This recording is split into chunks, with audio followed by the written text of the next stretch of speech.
नमस्कार दोस्तों, शुभ संध्या।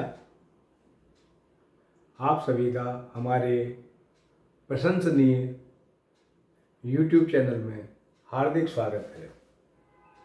मैं आप सभी का धन्यवाद अदा करता हूँ कि आप सब लोग इतना प्यार दे रहे हैं कि ये चैनल डेली बहुत सारे लाइक्स और बहुत सारे सब्सक्राइबर्स और बहुत सारे व्यूज गेन कर रहा है। मुझे बड़ी खुशी हो रही है कि मैंने जो मिशन की शुरुआत की थी कि मुझे एक बहुत अच्छी कम्युनिटी बनानी है और मैं उसको एक ट्रस्ट के रूप में आगे बढ़ाऊंगा, जिसमें सभी ज़रूरतमंदों की सारी ज़रूरतें पूरी होंगी। और मेरा उद्देश्य ये है कि जैसे सरदार वल्लभ भाई पटेल ने 571 रियासतों को एक साथ इकट्ठा किया था, वही मेरा प्रयास है कि मुझे सभी समुदाय, सभी वर्ग, सभी जातियों के लोगों को अच्छे से एक साथ एक पटल पर लेके, विश्व पटल पर लेके आना है, जिससे कि हमारा भारत देश, हिंदुस्तान पूरी दुनिया में अच्छे से जाना जा सके। और वैसे तो हमारा देश दिन प्रतिदिन अच्छी तरक्की कर रहा है। अगर हम फाइनेंशियल ग्रोथ की बात करें तो आज हमारा देश 4th पोजीशन पे है, जो कि जापान को पीछे छोड़कर अभी आगे आया है। अगर इसी तरह से सभी लोग कंटिन्यू प्रयास करते रहेंगे तो जाहिर है स्टेप बाय स्टेप हम नंबर 1 पे भी ज़रूर आएंगे। तो इसमें ये कोशिश करें कि हमें सबका साथ देना है, हमें हमेशा सबकी मदद करनी है, टीम वर्क में काम करना है। तो आज हमारा टॉपिक है daily goals for fast growth. मैं ये कहना चाहूँगा कि हमें सबसे पहले तो अपनी लाइफ स्टाइल सुधारनी होगी। उसके बाद हमें डेली अपने कुछ गोल्स बनाने होंगे और उसको एग्जीक्यूट करना पड़ेगा। तो हमारी सक्सेस को कभी कोई रोक नहीं सकता है। और ये सक्सेस, मैं कहता हूँ, एक उसका दूसरा रूप है कॉन्फिडेंस। अगर आप में वास्तव में कॉन्फिडेंस आ रहा है, कॉन्फिडेंस बढ़ रहा है, तो मैं कहूँगा कि आप सक्सेस की तरफ बहुत अच्छे अग्रसर हो रहे हैं। ये तभी हो सकता है कि इसमें कई सारे फैक्टर इन्वॉल्व हैं। सबसे पहले आपको अपनी जीवन शैली बदलनी पड़ेगी।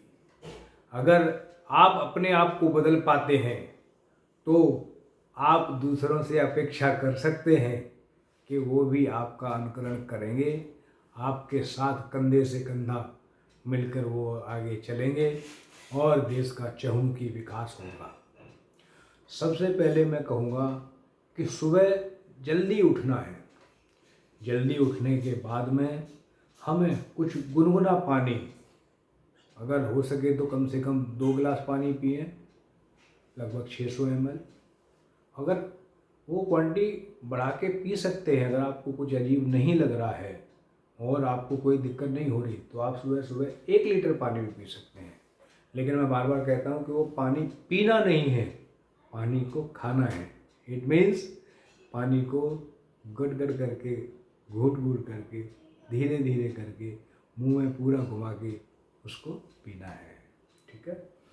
उसके बाद आपको मोशन सही आएंगे और वहाँ जल्दबाजी ना करें, क्योंकि सुबह जब आप जल्दी उठेंगे तो टाइम ही टाइम है। हमें अगर ज़िंदगी में आगे बढ़ना है तो उसका सबसे पहला यही मेन उद्देश्य है कि आप सुबह उठना शुरू कर दो। अगर आप सुबह उठना शुरू कर देंगे तो दिमाग अपने आप चलेगा कि मैं अब करूँ क्या, मुझे करना क्या है, आज का मेरा जल्दी उठने का उद्देश्य क्या है। और आप अपने सारे काम लगभग सुबह 11 बजे तक या 12 बजे तक सारे जितनी भी मीटिंग्स की प्लानिंग थी, आपका डेली का ऑफिस का एग्जीक्यूशन था, आप जो है सुबह अगर 5 बजे उठते या 6 बजे उठते हैं तो 12 बजे तक आप सारी एफिशिएंसी प्राप्त कर लेंगे, जो कि आप सुबह 8 बजे उठते थे और रात के 12 बजे तक काम करते थे। मैंने क्या बोला, सुबह आप जल्दी उठेंगे तो वो टाइम हमें मल्टीपल्स में मिलता है, और उसमें जो आप सुबह काम करते हैं, सोचते हैं, प्लानिंग करते हैं, उसके कई गुने इफेक्ट होते हैं। तो जब आप जाहिर है जल्दी उठेंगे तो रात को नींद भी बड़ी अच्छी आएगी और अपने आप जल्दी सो जाएंगे। तो फोकस सोने पे ना करें, सुबह जल्दी उठने पे करें। पहले दिन आप अगर अलार्म लगाते हो तो हो सकता है आपको शुरू में उठने की प्रॉब्लम होगी, लेकिन कोई भी ह्यूमन हैबिट जो है वो मैं कहता हूँ 70 डेज अगर आपने कर ली, 70 डेज अगर कोई भी ह्यूमन प्रैक्टिस आपने कर ली तो शरीर उसको अपने आप में ढाल लेता है। फिर आपको किसी अलार्म की ज़रूरत नहीं पड़ेगी, अलार्म से पहले ही 5 मिनट पहले आपका नींद अपने आप खुल जाएगी। मैं उसका एग्जाम्पल भी बताता हूँ, क्योंकि ये आप कितने क्रिएटिव हो, कितना किसी चीज़ के लिए आपकी एक्टिवनेस है, ये उस पर डिपेंड करता है। मैं हर एक चीज़ का आपको प्रमाण भी दूंगा। कभी कभी देखा है कि हमने कोई अपना टूर प्लान किया, उस दिन क्या होता है, आपने सपोज 4 बजे का अलार्म लगाया तो उस दिन आपको अलार्म सुनने की ज़रूरत नहीं पड़ती है। आपकी नींद या तो 3:30 बजे खुल जाएगी या 3:45 बजे स्वाभाविक ही खुल जाएगी। उसका कारण यह है कि उस दिन आपकी अलर्टनेस ज़्यादा थी, आप उस दिन क्रूशियल थे, आप उत्सुक थे कि मुझे कहीं जाना है, मेरा ये मिशन है, उसके लिए मुझे टाइम पे निकलना होगा। क्योंकि मैं बार बार कहता हूँ कि समय को हमेशा, अगर आप अभी समय में कुछ अच्छे से काम नहीं कर रहे थे तो पहले घंटों में कैलकुलेट करें। जब आपकी एक्यूरेसी घंटों में आ जाएगी तो आप उसको मिनट में काउंट करें, और जब मिनट में आपकी एक्यूरेसी और एफिशिएंसी आने लगे तो टाइम स्पान को हमेशा सेकंड्स में काउंट करें, क्योंकि सेकंड्स की ही वैल्यू होती है। अगर आपने सेकंड का वैल्यू समझ लिया और एक्शन प्लान सेकंड के हिसाब से बना लिया तो दुनिया में कोई ऐसी ताकत नहीं है कि आपको उस काम में फेलियर कर दे। हमेशा ध्यान रखना है कि फेलियर हम तब होते हैं कि हमने कोई काम करने का प्लान तो कर लिया, लेकिन हम उसके लिए बिल्कुल भी मेंटली प्रिपेयर नहीं थे, या हमने कोई भी उसके लिए प्लानिंग शुरू से नहीं की थी, या कुछ भी ऐसे प्लान्स नहीं बनाए जो हमें एग्जीक्यूशन करना है। कोई भी आपने टीम मेंबर ऐसा नहीं लिया जो टीम वर्क में, अगर आप उस दिन किसी कारण से उस काम को नहीं कर पाए तो वो आपके काम को टेक ओवर करे, वो काम कंटिन्यू आगे बढ़े। हमेशा मैं बात करूँगा, आप कभी कोई स्टार्टअप कर रहे हैं या कहीं जॉब करते हैं या अपना आपका बिजनेस है, हमेशा आप डाउन द लेवल को अपनी बराबर कैपेसिटी का बनाएं और उनको इतना मोटिवेट करें और उनको इस लायक बनाएं कि अगर आप आगे बढ़ना चाहते हैं तो डेली क्रिएटिव रहें, डेली अच्छे काम करें, डेली सीखें।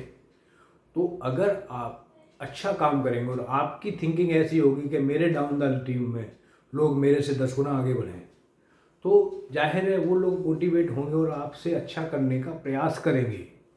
लेकिन लोग क्या करते हैं, कभी कभी सोचते हैं कि मैंने अपने जूनियर लोगों को कुछ सिखा दिया तो ये मेरा जॉब को खा जाएगा, ये मेरे काम को खा जाएगा। लेकिन अच्छे लोगों पर भरोसा करें, अच्छे लोग सब एक जैसे नहीं होते हैं। आपकी वो मदद करेंगे, आपका सम्मान करेंगे और आपको आजीवन याद करेंगे कि आपने उन लोगों को सफल बनाया है। लेकिन ये कोई बिरला ही कर सकता है जो किसी से कभी गलत तरीके से कंपटीशन नहीं करता है, या वो कभी किसी को आगे बढ़ने से नहीं रोकता है। कभी कभी कुछ लोगों की थिंकिंग ये होती है कि अगर डाउन द लेवल के कोई लोग काम कर रहे हैं, ये ज़्यादा सीख जाएंगे या सफल हो जाएंगे तो हमारे नीचे का काम है तो हमारी चाकरी कौन करेगा। लेकिन मेरे भाई, आपका जीवन केवल 50 से 60 साल या मैक्सिमम 80 साल का है, उसके बाद अगर यहाँ कोई देखने वाला तो होगा नहीं, आपके बाद भी वो अगर उनको आगे बढ़ना है, कुछ सीखना है, तो वो ज़रूर आगे बढ़ेंगे। इससे अच्छा यही है कि आप उनको बूस्टअप करने का काम करें, जिससे उनके सफल होने की भागीदारी या परिणाम आपके सर पे आ जाए, जिससे आपकी लोग इज्जत करें और आप छाती ठोक कर बोल सकें कि मैंने अपने देश से हज़ारों लोगों की फ़ौज तैयार की है, जिससे मेरा देश आगे बढ़ रहा है। हमेशा कभी अकेले की सोच से ना सोचें, हमेशा सोचें कि मेरे को देश को आगे बढ़ाना है। कभी काम करें देश के हित के लिए करें, कभी ऐसा काम ना करें जिससे आपको कोई शर्मिंदगी महसूस हो या आपको कभी किसी के सामने सर झुकाना पड़े। हमेशा सर उठा के जिए, आँख से आँख आई कांटेक्ट मिला के बात करें, जिससे आपका प्रभाव और बढ़ेगा और आप अपने जीवन में अच्छे सफल होंगे। सामने वाला व्यक्ति एक छोटे से टाइम में आपका बॉडी लैंग्वेज देखते हुए आपके बारे में पहचान जाता है कि आपका बिहेवियर किस टाइप का है। आप एक छोटे से 10-15 मिनट के इंटरव्यू में जाते हैं, आपका एचआर एग्जीक्यूटिव या एचआर मैनेजर या आपके प्लांट हेड जिसके साथ आपका इंटरव्यू होना है, वो आपके 15 मिनट के इंटरव्यू में आपको तुरंत फाइनल कर देते हैं कि आपको रखना है या नहीं रखना है, ये हमारी कंपनी को आगे लेके जाएगा या डुबो देगा। तो काम कराने से ज़्यादा कंपनी वालों को डर इस तरह का होता है कि इसको रखने से हमारा कोई नुकसान तो नहीं हो जाएगा। नहीं तो अच्छा काम करने वालों की तो हमेशा ज़रूरत थी, है और रहेगी। अच्छे काम करने वाले लोग मिलते कहाँ हैं? अगर आप अच्छा काम करते हो, आपकी स्किल्स अच्छी हैं, आपको काम ढूंढने की ज़रूरत नहीं पड़ेगी, काम आपके पीछे भागेगा। लेकिन आपको अपना व्यक्तित्व अच्छा बनाना पड़ेगा। डेली के जो हम टास्क की बात कर रहे हैं, गोल्स की बात कर रहे हैं, उसमें बात अभी शुरू ही हुई थी। आपने सुबह अपना उठने के बाद आप वॉशरूम में जाते हैं, रेस्ट रूम में जाते हैं, उसके बाद आप में अच्छे इमोशंस होते हैं, आपको लगता है कि आज का दिन अच्छा जाएगा, वो वहीं पता लग जाता है वॉशरूम में। अगर आप अच्छे से फ्रेश होंगे तो आपको एक नई ताजगी, नई स्फूर्ति आएगी। अगर किसी कारण से आपको पेट में गैस बन रही है और ठीक से आप फ्रेश नहीं हुए हैं तो आपका पूरा दिन का दिनचर्या बिगड़ जाती है, क्योंकि असली शुरुआत हमारी सुबह मोशन से होती है। अगर आप सुबह गुनगुना पानी पिएंगे, अगर आपको नींबू के कोई साइड इफ़ेक्ट नहीं है तो थोड़ा सा उसमें नींबू और शहद भी डाल सकते हैं, जिससे आपका इम्यूनिटी भी अच्छी रहेगी और आपका सारा कुछ जो है ना अंदर से फ्रेश आउट हो जाएगा। क्योंकि ये नींबू जो है सिट्रस फूड है, जिससे आपके अंदर की इतने भी टॉक्सिन्स हैं सब बाहर निकल जाते हैं। और उसके बाद सुबह ठीक से ब्रश करें। ब्रश का कोशिश करें कि सुबह शाम दोनों टाइम करना है। ब्रश करने के बाद ठीक से नहाएं, अपने शरीर अच्छे से साफ़ करें। और मैं बार बार कहता हूं कि मुंह में थोड़ा सा पानी भरें उस बार और थोड़ा सा प्रेशर दें। मैं उसको करके भी बता सकता हूं आपको। पानी मुंह में, सपोज मान लीजिए मैं भर रहा हूं और मुंह में प्रेशर आ रहा है और मुंह हमारा इस तरह से फूल जाता है, ठीक है। और आँखों में पानी के छपके डालें, जिससे कम से कम 20 से 30 बार ये दोनों आँखों में करना है। लेकिन जब पहले दिन करोगे तो बहुत तेज़ से पानी नहीं मारना आँखों में, नहीं तो जो बहुत वेंस होती है, नाजुक होती है आपकी, उसमें आपको लाल लाल कुछ चीज़ें नज़र आ सकती हैं, जिससे आपको दिक्कत हो सकती है। जब आप कंटिन्यू वो काम करोगे तो आपको अनुभव अच्छे हो जाएंगे, फिर आपको बाद में कोई दिक्कत नहीं आएगी। उसके बाद अच्छे से अपना शरीर धोएं, सारे शरीर को जो है ना ठीक से वॉश करें। और आपको अपने सिर पे कम से कम 2 मिनट या 3 मिनट पानी अच्छे से डालना है, क्योंकि ये जो हमारा 5% जो शरीर है, ये हमारा कंप्यूटर ब्रेन है एक्चुअली। सारी चीज़ें यहीं से चलती हैं। और एक बहुत बड़ा शोध में पता लगा है कि सुबह सुबह आदमी जब वॉशरूम में होता है तो वहाँ उसका दिमाग कुछ इतना तेज चलता है कि लाखों विचार उसके माइंड में आते हैं। लेकिन विचार ये सबके दिमाग में आते हैं, लेकिन एग्जीक्यूशन कुछ ही लोग करते हैं। बात सारा सुनने का या विचार आने का नहीं है, बात है हमारे विचारों को एग्जीक्यूशन करने की, कि हम अपने जो भी गोल्स बनाना चाह रहे हैं उसको एग्जीक्यूट कर रहे हैं कि नहीं कर रहे।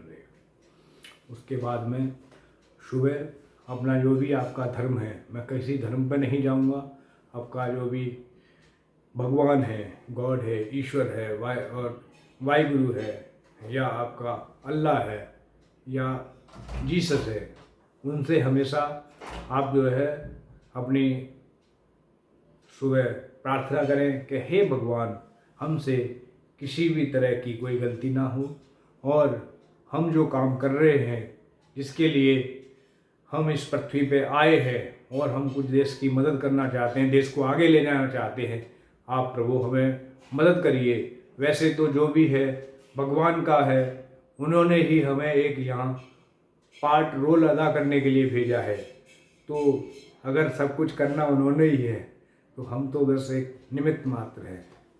हमारे यहाँ एक अच्छी छोटी सी भजन या गाना गाया जाता है संगीत में, कर रहे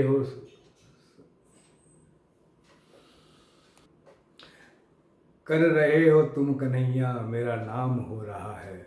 क्योंकि गीता का सार है ये, कर्मण्येवाधिकारस्तु मा फलेषु कदाचन, केवल कर्म की इच्छा करो, फल की इच्छा मत करो, फल देना ईश्वर के हाथ में है। लेकिन कभी उसका गलत मतलब नहीं निकालना। अगर हम हाथ पे हाथ रख के बैठे रहें, कभी कुछ काम ना करें, तो भगवान हमें देने नहीं आएंगे।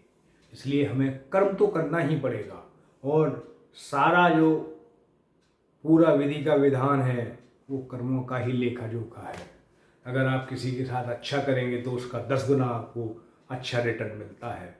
अगर किसी के साथ गलत करेंगे तो आप उसको रोक नहीं सकते। आज नहीं तो कल, कल नहीं तो परसों, वो आपके जीवन में लौट के 10 गुना जरूर आएगा। बोया पेड़ बबूल का तो आम कहाँ से खाएं। अगर हम गलत काम करेंगे उसके नतीजे आज नहीं तो कल हमारे जीवन में ज़रूर आएंगे और हमारे बच्चों के सामने ज़रूर आएंगे। मैं बार बार पितृदोष की भी बात करता हूँ। पितृदोष कुछ भी नहीं है, वो वास्तव में आपके कर्मों का फल है। अगर आपने कुछ गलत कर्म किए हैं तो आपको अपने जीवन में भुगतना पड़ेगा, नहीं तो आपकी संतान आगे 10 पीढ़ियों तक भुगतेगी। ये प्रमाण है।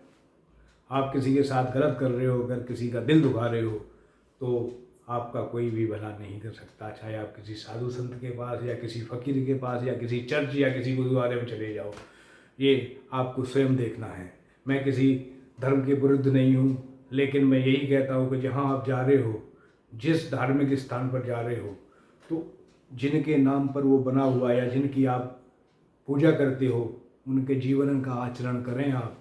ना कि आप केवल मंदिर जाते हैं तो शिवलिंग पर एक लोटा डाल दिया और पानी, और वो शिव जी प्रसन्न हो गए या आपका जीवन सफल होगा।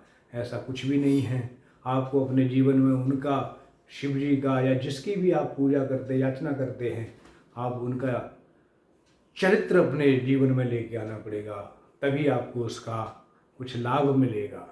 नहीं तो खाली ढपली बजाने से कुछ नहीं होता। मुझे तो बड़ा अच्छा लगता है कबीरदास के दोहे, और मन मेरा प्रफुल्लित हो जाता है। काकर पाथर जोड़ कर मस्जिद लई चिनाए, ताचड़ मुल्ला बांग दे क्या बहरा हुआ खुदा है।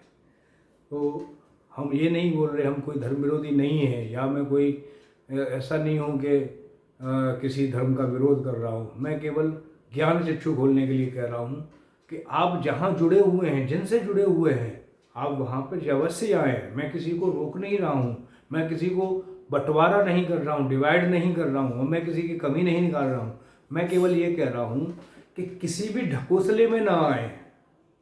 आप अपने जीवन को अच्छा बनाएं, उसको सभी लोगों को अच्छा करने के लिए प्रेरित करें, लेकिन कर्मों का जरूर ध्यान रखें। जैसा कर्म करेगा बंदे फल देगा इंसान, ये है गीता का ज्ञान। दूसरा, कर्म तो आपको करना ही पड़ेगा। लोग जो है तरह तरह के एग्जाम्पल कर देते हैं। कभी कभी लोग कहते हैं कि देखो, अगर आप कुछ भी नहीं करेंगे तब भी ईश्वर आपको खाने के लिए देगा। बात सही है, लेकिन जब ईश्वर सृष्टि में नीचे भेजता है तो वो आपका खाने का इंतजाम पहले ही कर देता है, क्योंकि ईश्वर बहुत दयालु है। लेकिन आप कई बार उसका गलत मतलब निकाल देते हो। कहते हैं लोग कुछ समझाने के लिए, अजगर करे न चाकरी, पंछी करे न काम, दास मलूका कहे गए सबके दाता राम। अरे भाई ठीक है, दाता राम तब हैं कि अगर आप कुछ मेहनत कर रहे हैं तो वो आपका ज़रूर ध्यान रखेंगे। मैं बड़ा सिंपल सा एग्जाम्पल कई बार देता हूँ कि आपके जो माँ बाप हैं, जो आपको बहुत छोटे से बड़ा करते हैं, माँ 9 महीने पेट में रखती है, जब उनको लगता है कि बेटे की अब एजुकेशन पूरी हो गई है, अब ये कुछ कमाने लायक है, हमारी कुछ फाइनेंशियल मदद करेगा, तो वो माँ और बाप खुद कहते हैं कि जा कहीं जाके कुछ कर ले, जाके मर जा कहीं। मरने का मतलब वो आत्महत्या करने के लिए नहीं बोल रहे हैं, आपके जीवन को अच्छा करने के लिए बोल रहे हैं। इसलिए मैं तो अपने जीवन की बात बताता हूँ। जिस तरह जब मैं कॉलेज से निकला था या डिग्री पूरी हुई, मैंने दूसरा दिन भी वेस्ट नहीं किया। दूसरे दिन से मैंने नौकरी ज्वाइन करी। कभी भी मैं कंपनी भी चेंज करता हूँ तो पहला दिन इस कंपनी में और दूसरा दिन दूसरी कंपनी में होता है। कभी भी मैं छुट्टियाँ नहीं करता। अगर बाई द वे फिजिकल कुछ प्रॉब्लम है तो वो मजबूरी हो जाती है कि शरीर को थोड़ा रेस्ट देना है, नहीं तो और दिक्कत होगी और चीज़ें फिर लंबी खिंच जाती हैं। तो इसीलिए मैं केवल अब छुट्टियाँ करता हूँ तो स्वास्थ्य की वजह से करनी पड़ती है, अदरवाइज मैं कभी फालतू की छुट्टी नहीं करता। देश तभी आगे बढ़ेगा जब हम सभी लोग कम से कम 10 घंटे डेली काम करें, और हो सके तो 8 दिन काम करें, जिसमें अल्टरनेट ऑफ होना चाहिए सबका। जिससे मैं तो कहता हूँ कि बैंक वगैरह वो भी संडे को खुलनी चाहिए, उसको अल्टरनेट ऑफ देना चाहिए, जिससे कंपनी की रफ्तार कई गुना बढ़ जाएगी। अभी हम क्या देखते हैं कि स्कूलों की और बैंकों की छुट्टी बहुत ज़्यादा हो रही है। इसका कोई भी जिस कंपनी बैंकों में या उसमें काम करते हो स्कूल में, बुरा नहीं मानना, हाथ जोड़ता हूँ, उसके लिए माफ़ी मांगता हूँ। लेकिन मैं कहता हूँ कि स्कूल सबसे अच्छा मंदिर है जहाँ से बच्चा सीख के निकलता है। उन्हीं में अगर महीने की 200 साल की 200 छुट्टियाँ हो जाएंगी, संडे को मिलाकर 52 छुट्टी या कुछ और छुट्टियाँ रह जाती हैं, तो मैं तो समझता हूँ कि 200 दिन भी स्कूल शायद नहीं लगता होगा। तो ऐसे ही 200 दिन भी बैंक नहीं खुलते होंगे। अगर 365 डेज में हमने 200 दिन काम किया तो वो देश आगे तरक्की करने में काफ़ी टाइम लेगा। इसलिए मैं कहूँगा कि सभी लोग डेली काम करने की कोशिश करें, ज़रूरत पड़े तो अल्टरनेट ऑफ ले लें, और हमेशा हमारी सबकी प्रायोरिटी होनी चाहिए कि हमें अपने देश को किसी तरह आगे लेना है, एक सैनिक की तरह काम करना है। आपको पता होगा कि बॉर्डर पर कोई भी अगर सैनिक काम करता है उसको कोई संडे मंडे की छुट्टी नहीं है, और वो वहाँ तैनाती से अपना जॉब कर रहा है, इसीलिए हम रात को अपने चैन से सो पाते हैं।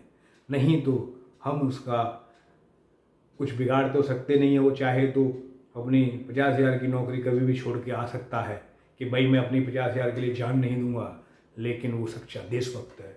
उसको पता है कि मेरी जान भले ही चली जाए लेकिन मैं किसी पे आँच नहीं आने दूंगा, अपनी मातृभूमि पर आँच नहीं आने दूंगा। यही जज्बा मैं सब में भरना चाहता हूँ। अगर हमें देश को आगे ले जाना है, सबको हमें इसी तरह काम करना पड़ेगा। हम किसी एक दूसरे का लॉस नहीं करेंगे, एक दूसरे से लड़ाई नहीं करेंगे, सबके साथ टीम वर्क में काम करेंगे, सबको एक दूसरे के साथ आगे बढ़ाना है। अगर किसी की स्किल कम है उसको स्किल बढ़ानी है, अगर कोई भी बड़ा काम करना है तो उसको सारे लोग यूनिटी में सपोर्ट करें और उसको अच्छा करें। पब्लिक ट्रांसपोर्ट को अच्छा बनाना है, पब्लिक ट्रांसपोर्ट की कनेक्टिविटी को अच्छी बनानी है, जिससे हमारा पॉल्यूशन कम हो। या अभी मैं देखता हूँ कि कोई एक आदमी भी ड्यूटी जाता है, वो सिंगल आदमी एक कार लेके जाता है। अगर पब्लिक ट्रांसपोर्ट की कनेक्टिविटी अच्छी होगी तो पॉल्यूशन कम हो जाएगा, पेट्रोल डीजल की खपत, सीएनजी की खपत या ईवी वाले में आपकी बिजली की खपत कम हो जाएगी। तो आगे मेरा बहुत सारे सुझाव और छोटे छोटे बदलाव है। अगर आप सभी लोग साथ देंगे तो देश को हमें स्वर्ग बनाना है और इसको बड़ा अच्छा बनाना है, जिससे सारी दुनिया हमें देखे कि भाई हम लोग क्या काम कर रहे हैं। दूसरी बात यह है कि अभी हम बात कर रहे थे डेली गोल्स की, तो सबसे पहले आपने अपना उठने के बाद ईश्वर का नाम लिया, धरती को नमन किया। आप उसके बाद अपने पानी पिया, वॉशरूम गए, वहाँ पे अच्छे से फ्रेश हुए, वहाँ से ब्रश भी किया था आपने, फिर आप निकलते हैं, फिर आप जो है अपने घर के मंदिर में छोटा सा दीपक जलाते हैं, सूर्य भगवान को अर्घ्य देते हैं, या जो भी आपकी सुबह की दिनचर्या है। उसके बाद आप थोड़ा मॉर्निंग वॉक पे जाएं। हर एक एप्लीकेशन आप पेडोमीटर डाउनलोड कर लें, गूगल फिट या कोई भी जो आपको अच्छी लगे, तो उसके हिसाब से डेली जो हमारा हेल्थ ऑर्गेनाइजेशन है उसके हिसाब से 10,000 स्टेप और 30 हट पॉइंट होने चाहिए अगर आप हेल्थी रहना चाहते हो तो। क्योंकि मोटापा बहुत बड़ी बीमारी होती जा रही है, और मोटापा कुछ भी नहीं है, वो आलसी या आपको बाहर का जंक फूड खाने से सब कुछ बढ़ रहा है। मैं बड़ा क्लियर बोलता हूँ। पहले मैं भी ये सब चीज़ें बहुत ज़्यादा खाता था। कोई लोग मुझे सलाह देते थे, बड़ा बुरा लगता था कि जैसे कि मुझे वो गाली दे रहा है कि आपका वेट बहुत बढ़ रहा है, या आप जो है ना बाहर की चीज़ें बहुत ज़्यादा खाते हो। ये सब चीज़ें भी बड़ी अच्छे से जल्दी से समझ में नहीं आती हैं। वीडियो काफ़ी लंबा होता जा रहा है तो मैं शॉर्ट में इसको करता हूँ कंप्लीट। फिर उसके बाद आप क्या करेंगे, मॉर्निंग वॉक पे जाएंगे। पॉसिबल हो तो अपनी पत्नी अपने बच्चों के साथ जाएं, या बच्चे वगैरह स्कूल चले जाते हैं तो अपनी वाइफ के साथ जाएं। एक बार और कहूँगा, हमेशा जीवन में जो ग्रोथ मिलती है तो बड़ा अच्छा हमारे यहाँ कहा गया है कि किसी भी आदमी की ग्रोथ उसके धर्मपत्नी पे डिपेंड करती है, वो कितना उनको सपोर्ट कर रही है, क्योंकि उनकी सपोर्ट ही आपको अच्छा मोटिवेशन देगी और आपको आगे ले जाने में सफल बनाएगी। उसके बाद जब वहाँ से लौटें तो अपना ऑफिस का पूरा प्लानिंग कर लें कि आज मुझे क्या क्या मीटिंग किसके साथ करनी है और हमारा एजेंडा क्या है। और हमेशा ध्यान रखें कि बाहर से किससे भी मिलना है तो वो मीटिंग हमेशा सेकंड हाफ में रखें। फर्स्ट हाफ में कोई मीटिंग ना करें, उसमें कोई भी टाइम अपना वेस्ट ना करें। जाके आपने जो भी अपने टारगेट सुबह बनाए थे वो अपनी डायरी पे लिखे होंगे, उनको टिक करें कि कौन कौन सा मैं अभी कैसे करूँगा, और पूरा हो गया है तो उसके बाद उस पर टिक कर लें। सबसे पहले उसके लिए टाइम आगे दिखा लें कि ये हमें उससे जो भी है कि इतने टाइम स्लॉट में पूरा करना है। किसी भी टाइम के लिए आपको हो सकता है किसी से बात करके 5 दिन का समय मिल रहा होगा, किसी से नेक्स्ट डे का मिला होगा, जो भी है आप हर एक चीज़ को अपना नोट डाउन करें। नोट डाउन करने के बाद डायरी में वो सब लिख लें। अब उसके बाद अगर किसी से फिजिकल मीटिंग करनी है तो वो सेकंड हाफ का रखें, क्योंकि अगर फर्स्ट हाफ मीटिंग में अगर शुरू कर देते हैं तो आपकी जो शुरू की जो सुबह की दिनचर्या थी वो आपकी लेट स्टार्ट होगी और आपका दिन सेकंड हाफ में स्टार्ट होगा। इसलिए बोलता हूँ कि सुबह जल्दी उठें, सारी प्लानिंग पहले ही कर लें। अगर प्लानिंग हो सके तो एक दिन पहले कर लें, तो उसको शुरू से ही जैसे ही आप 9 बजे या 10 बजे ड्यूटी पहुँचते हैं वो अपना एग्जीक्यूशन करना शुरू कर दें और सारे पॉइंट नोट आउट करें। कभी भी कोई वर्बल बात ना करें किसी से, और वर्बल ना रहें, हमेशा अपनी डायरी में नोट करें। कोशिश करें कि उनसे पहले फ़ोन पे बात करें। पहला स्टेप बताऊंगा मैं, किसी से कोई बात करनी है, कोई कमिटमेंट क्लोज करना है, कोई डील क्लोज करनी है तो सबसे पहले फ़ोन पे बात करें। बात करने में सबसे पहले जो भी है गुड मॉर्निंग बोलें और उनको पिछला एक्सपीरियंस अपना याद दिलाएं कि सर आपके साथ हमारा एक्सपीरियंस बड़ा अच्छा रहा है, आपने हमारे बिजनेस को आगे बढ़ाने में बड़ा अच्छा सहयोग दिया है। यही मैं उम्मीद करता हूँ कि हमारी दोस्ती, हमारा बिजनेस, हमारा व्यवहार ऐसे ही आगे चलता रहे। और उनसे पूछे कि आपके परिवार में सब ठीक है, आपके जीवन में सब ठीक चल रहा है, तो वो बंदा आपके साथ दिल से जुड़ेगा। भले ही आपकी इस सारे में चीज़ में मुश्किल से 1 मिनट खराब होती है। और जिनसे भी बात कर रहे हैं पूरे नाम से करें, नाम के साथ सम्मान मिस्टर, मिसेज, जी वगैरह आप लगा सकते हैं। उसके बाद में जब उनसे आपका ये 1 मिनट का बात हो गया है, फिर हम अपने टू द पॉइंट बात करें कि सर मैंने आपको आज फ़ोन इसलिए किया है, मैं आपकी ये मदद चाहता हूँ और इसमें आप मुझे बताइए कि एग्जैक्टली ये कब तक पूरा होगा। जब आपने टाइम स्लॉट ले लिया और डेडलाइन ले ली है तो वो उस टाइम पे पूरा हो जाना चाहिए। उसको बाद में एग्जीक्यूशन भी करना है। हो सकता है कि आपसे वो कुछ इनपुट मांगे तो इनपुट देने में आप बिल्कुल भी देर ना करें, पहले उसी काम को क्लोज करें। होता क्या है कि हम पहला काम, दूसरा काम, 10 काम की लिस्ट होती है, पहला अभी हमने पूरा एक्शन लिया नहीं, तब तक दूसरा शुरू कर दिया, फिर तीसरा कर दिया, फिर चौथा कर दिया। नहीं करना है ऐसे। सबसे पहले पहला काम किया, अगर उसके कुछ इनपुट्स मांगे उन्होंने तो सबसे पहले वो इनपुट्स देने हैं, नहीं तो आप भूल जाओगे, पहला भी नहीं होगा, दूसरा भी नहीं होगा, तीसरा भी नहीं होगा, चौथा भी नहीं होगा, कुछ भी नहीं होगा, जीरो एफिशिएंसी उस दिन की। फिर क्या करेंगे आप, पहला काम आपने क्लोज कर लिया, डेडिकेट एक डेट आ गई, उसके बाद में आपने कुछ इनपुट्स उनको देने थे वो आपने दे दिया, फ्री हो गए। अब नेक्स्ट काम टाइम तुरंत और उसके बाद वो भी हमने डील क्लोज करनी थी, कोई स्पेयर पार्ट खरीदना था, किसी से कोई बात करनी थी, या कोई अपना कुछ, हो सकता है कि आप मार्केटिंग हों, आप अपने सप्लायर से बात, कस्टमर से बात कर रहे हों, या हो सकता है कि आप परचेज डिपार्टमेंट में हों, आप अपने सप्लायर से बात कर रहे हों। वो डिपेंड करेगा कि आप क्या कर रहे हैं, लेकिन तरीका वही रहेगा। और हमेशा अपने एनालिटिकल टूल्स का प्रयोग करें। बाद में जो भी बात हुई है एज डिस्कस सर, वो आप जो है उनको मेल डाल दें, व्हाट्सएप पे मैसेज टैग कर दें, तो वो उनके 3 स्टेप हो गए। आपने एक फ़ोन किया, एक मैसेज डाला व्हाट्सएप पे, और आपने उनको मेल लिखा। लेकिन इफ़ेक्टिव कम्युनिकेशन होनी चाहिए। अगर आप व्हाट्सएप लिख रहे हो, उसमें शुरुआत डियर सर से करें। गुड मॉर्निंग है तो गुड मॉर्निंग से, गुड आफ्टरनून, गुड इवनिंग से, जिससे पहला ही इंप्रेशन उनके दिल को छू जाए कि यार आदमी तो अच्छा है ये, अगर हमसे कोई मदद मांग रहा है हमें मदद करनी चाहिए। दूसरा, ऐसे ही मेल में एक अच्छी सब्जेक्ट होनी चाहिए, और सब्जेक्ट पूरा उसमें क्लियर होना चाहिए कि आप उनसे क्या मदद मांग रहे हैं, या आप उनको क्या बताना चाह रहे हैं, या क्या कहना चाह रहे हैं। तो इफ़ेक्टिव कम्युनिकेशन आपको बहुत आगे ले जाएगी। कोई भी कम्युनिकेशन गैप नहीं होना चाहिए। सबसे ज़्यादा बिजनेस तभी डूबते हैं जब कोई कम्युनिकेशन ठीक से नहीं होता। कम्युनिकेशन गैप कहीं नहीं होना चाहिए। ये बहुत बड़ा आपका एक, मैं तो कहूँगा, राक्षस है। अगर कम्युनिकेशन गैप होगा आपके बिजनेस को खा जाएगा।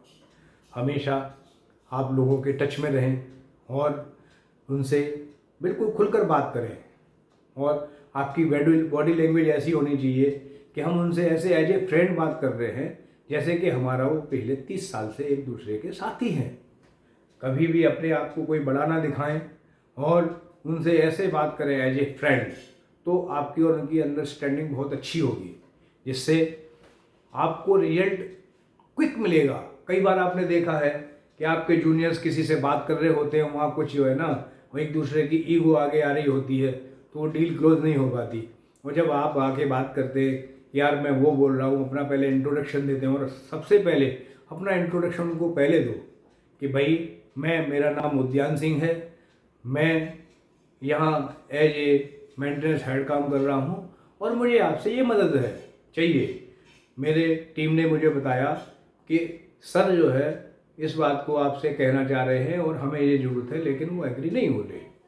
तो वास्तव में आपकी समस्या क्या है, मैं आपकी क्या मदद कर सकता हूँ। तो वो आपको अपनी प्रॉब्लम बताएंगे। अगर वो किस कारण से आपको डील नहीं क्लोज कर पा रहे थे, तो आप उसमें कुछ भी बीच में बात करके और उनको अपने साथ सहमत कर सकते हो। तो जब आपका ऑरा अच्छा है, आपकी गुडविल मार्केट में अच्छी है, और आपका बिहेवियर अच्छा है, तो सामने वाला वो डिसीजन आप पे छोड़ता है। ये बहुत बड़ी बात है कि सर ये डिसीजन आपका है, आप जैसे चाहें अब इसको क्लोज कर दीजिए। तो इससे क्या हुआ, ये दोनों लोग तो पहले से लड़ रहे थे, अपनी ईगो कर रहे थे, अपने आप से नहीं ये नहीं ये नहीं ये नहीं, लेकिन आपने जब बात करी तो वो कहते हैं कि जी आपको जैसा करना कर दीजिए। तो क्या हुआ, मामला तो वही था। तो हमेशा अपने गोल क्लियर बनाएं, और गोल में जो भी रास्ते में बीच में आ रहे हैं उनसे क्लियर कर बात करें। जो कमिटमेंट आप पूरा नहीं कर सकते उसको कभी एक्सेप्ट ना करें, चाहे वो भले ही आपके बॉस हो।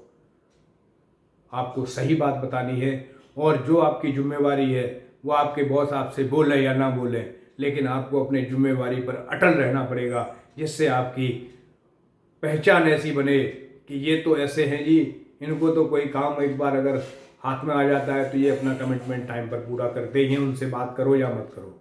कभी भी आप अपने ड्यूटी पे जा रहे हो तो जाने का टाइम पंक्चुअल होना चाहिए, क्योंकि आपके लोग काफ़ी वहाँ वेट कर रहे होंगे कि आप जब आएंगे तो कुछ डिसीजन देंगे, कुछ आगे काम करेंगे या कुछ होने वाला है। लेकिन आने का टाइम केवल फिक्स नहीं होना चाहिए। मैं बार बार कहूँगा, APJ अब्दुल कलाम कहा करते थे कि अगर किसी का काम 8 घंटे में नहीं निपट रहा है तो वो 50 घंटे में भी नहीं निपट सकता है, उसके लिए वो आलसी है। लेकिन मेरा कहना ये है कि अगर आप अच्छे से काम करते हैं तो वास्तव में काम कभी ख़त्म नहीं होता, और लापरवाही से आप काम करेंगे तो 8 घंटे में अपना टाइम टू टाइम 9 to 6:30 आप अपने घर आ सकते हैं।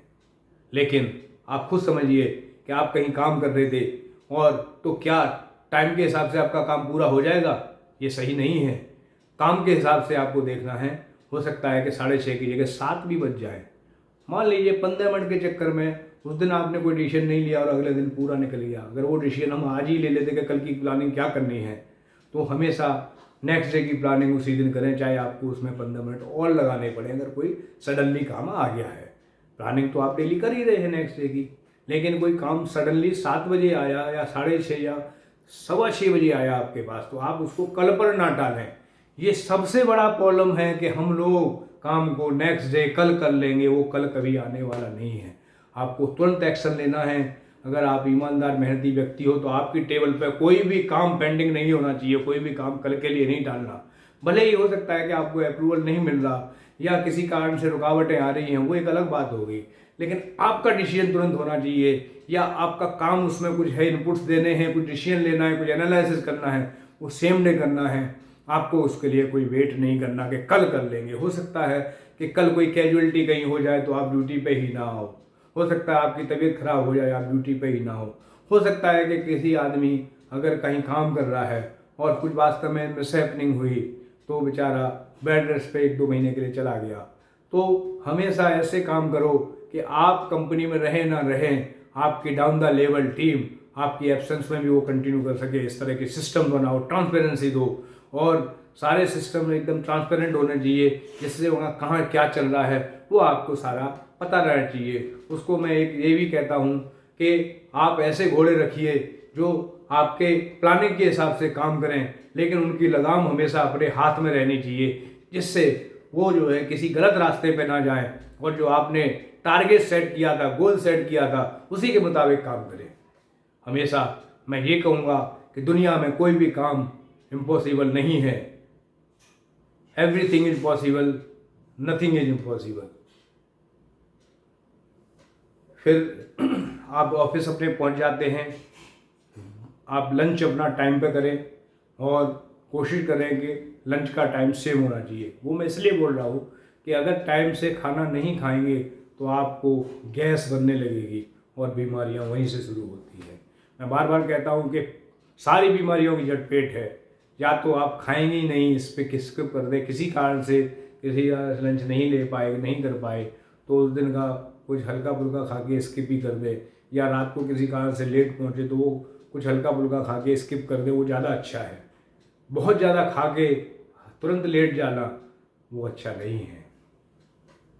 तो सारी चीज़ों का हमें वाई एनालिसिस बनाना चाहिए। अगर कोई प्रॉब्लम आ रही है तो बड़ा अच्छा जो है ना वाई एनालिसिस रूल है कि अगर आप 5 बार वाई यूज करेंगे तो आपको उस समस्या का समाधान मिल जाएगा।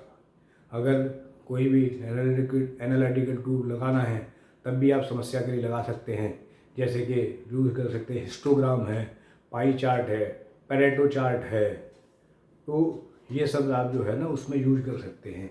PDCA आप चेक लगा सकते हैं, प्लान डू चेक एक्ट, और रूट कॉज एनालिसिस लगा सकते हैं, और वेस्टेज मैनेजमेंट का आप अपना एनालिसिस कर सकते हैं। क्योंकि आजकल आपने देखा होगा कि कस्टमर्स बहुत अच्छा रेट नहीं बढ़ाते हर साल, लेकिन आपको प्लांट की रनिंग कॉस्ट कम करनी है तो आपको अपनी वेस्टेज कम करनी होगी, आपको अपने प्रोसेस वेस्टेज कम करने होंगे, आपको अपनी प्रोडक्टिविटी बढ़ानी पड़ेगी। आपको उसमें जो भी वेस्टेज प्रोसेस वाइज हो रहे हैं उसको एज ए QA वहीं कंट्रोल करना पड़ेगा, ना कि वो प्रोसेस हो जाने के बाद में, क्योंकि रीवर्क ही राक्षस है। तो स्टोर में अगर केमिकल्स वगैरह कुछ पड़े हुए हैं वहाँ पर फीफो सिस्टम लगाएं, सारा अपना हैंडलिंग इक्विपमेंट्स अच्छे रखें, ट्रांसपोर्टेशन अगर आपका कंपनी का है तो वो सारा एकदम से अपडेटेड रहना चाहिए, क्योंकि कई बार रास्ते में लोग कुछ गलत तरीके से गाड़ियाँ चलाते हैं या नॉर्म्स पूरे नहीं करते या फिटनेस नहीं लेके आते, तो आपका कंपनी का व्हीकल वहाँ पड़ा रहेगा और आपका टाइम खराब होगा, डिस्पैचेज लेट हो जाएगी। तो आज के वीडियो में बस इतना ही। बहुत सारा मैटर है और जिससे ग्रोथ हम अच्छी कर सकते हैं, लेकिन आप हमेशा ध्यान रखें कि ग्रोथ आपके हाथ में है, उस पर आपका अधिकार है, उसे कोई नहीं रोक सकता, लेकिन आपको कुछ गोल्स बनाने पड़ेंगे, उसके हिसाब से प्लानिंग करनी पड़ेगी और उसको एग्जीक्यूट करना पड़ेगा। धन्यवाद। आज के वीडियो में इतना ही, और मैं फिर आप लोगों का शुक्रगुजार हूँ कि आप सब लोग इतना प्यार दे रहे हैं इतने सारे डेली मोटिवेशंस के लिए व्यूज आ रहे हैं, नए सब्सक्राइबर डेली ऐड हो रहे हैं और बहुत सारा वॉच टाइम आ रहा है। तो ये बहुत बड़ी बात है। इसी से मुझे मोटिवेशन मिलता है, क्योंकि मैं भी एक मेंटेनेंस डिपार्टमेंट में काम करता हूँ। वहाँ दिन भर की बहुत सारी मशीनों की समस्याएं रहती हैं, लेकिन कभी मैं हारता नहीं हूँ और यही सबको सिखाता हूँ कि थकान, मेंटली थकान होती है, शरीर से कभी थकान नहीं होती। उसके एग्जाम्पल मैंने कई बार दिए हैं, लेकिन आज वीडियो लंबा होता जा रहा है, इसलिए हम आपसे विदा लेते हैं। कल फिर मिलेंगे। शुभ संध्या, शुभ रात्रि, शब्बा खैर।